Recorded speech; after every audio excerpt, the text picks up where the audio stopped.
નમસ્કાર મિત્રો સ્વાગત છે તમારું અમારી યુટ્યુબ ચેનલમાં। આપની સાથે હું છું પિનલગીરી ગોસ્વામી। આજના વેધર એનાલિસિસમાં વાત થશે આજે તારીખ 19 જુલાઈથી લઈને 31 જુલાઈ સુધી ગુજરાતમાં કેવું રહેશે હવામાન, કઈ સિસ્ટમ કામ કરી રહી છે જે ગુજરાતને આજથી વરસાદ આપવાની છે। મિત્રો ફક્ત વાતો નહીં પરંતુ ગત આપણી 2-3 દિવસની વિડીયો જોજો, તેમાં આપણે જણાવ્યું હતું કે 19 તારીખથી ગુજરાતમાં વરસાદની તીવ્રતામાં નોંધપાત્ર વધારો થશે, કારણ કે મધ્ય અને ઉત્તર ભારતનો જે મિક્સ ગાળો છે તેની અંદર સાયક્લોનિક સિસ્ટમનું સ્વરૂપ રૌદ્ર સ્વરૂપ ધારણ કરે, જે રાજસ્થાન ઉપરાંત ઉત્તર ગુજરાતના ઉત્તરી પટ્ટા હોય અને કચ્છના ઉત્તરી પટ્ટામાં વરસાદની શક્યતા આપી રહ્યું છે। અને આ જે સિસ્ટમ છે 2 થી 3 દિવસમાં પાકિસ્તાન તરફ ફંટાઈ જશે તેવી શક્યતા છે, પરંતુ આગામી 2 થી 3 દિવસ આ સિસ્ટમને કારણે ગુજરાતના અનેક વિસ્તારમાં છૂટોછવાયો વરસાદ તો કોઈ જગ્યાએ ભારે વરસાદ પણ થઈ શકે છે। મિત્રો મહત્વનું છે કે આજે વહેલી સવારથી જ કચ્છ, ઉત્તર ગુજરાત અને મધ્ય ગુજરાત સહિત દક્ષિણ ગુજરાતના પણ અનેક ભાગોમાં વાતાવરણમાં પલટો આવ્યો છે અને કોઈ જગ્યાએ હળવા મધ્યમ વરસાદી ઝાપટા પણ શરૂ થઈ ગયા છે।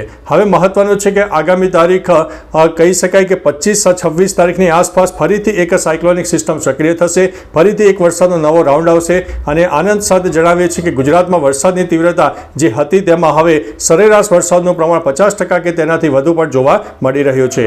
હવે આજે તારીખ 19 જુલાઈ છે તો આજે કચ્છના ખાવડા સહિત ઉત્તરી પટ્ટાના અનેક વિસ્તારોમાં વરસાદની શક્યતા છે, એટલે કચ્છના અંદાજિત 30 થી લઈને 40% વિસ્તારમાં આજે વરસાદ મળી જાય તેવી સંભાવના છે। બનાસકાંઠા, સાબરકાંઠા, મહેસાણા, પાટણ, અરવલ્લી સહિત અનેક વિસ્તારમાં છૂટોછવાયો વરસાદ તો કોઈ જગ્યાએ ભારે વરસાદ પણ થઈ શકે છે।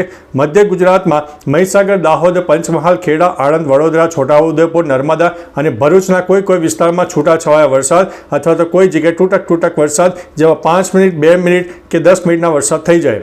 દક્ષિણ ગુજરાતમાં સુરત, તાપી, ડાંગ, નવસારી અને વલસાડમાં પણ વાતાવરણમાં પલટો આવશે, કોઈ વિસ્તારમાં હળવા મધ્યમ વરસાદની શક્યતા, જ્યારે સૌરાષ્ટ્રના 80 થી 90% વિસ્તારમાં વરસાદની શક્યતા નહીવત છે, ફક્ત 10% વિસ્તારોમાં વરસાદ જોવા મળી શકે છે। સુરેન્દ્રનગર, મોરબી ઉપરાંત ભાવનગર અને અમરેલીના કોઈ વિસ્તારમાં વાતાવરણમાં પલટો આવે અને જો કોઈ જગ્યાએ લોકલ ડેવલપમેન્ટ સર્જાઈ જાય તો જે તે વિસ્તારમાં વરસાદ થઈ શકે છે।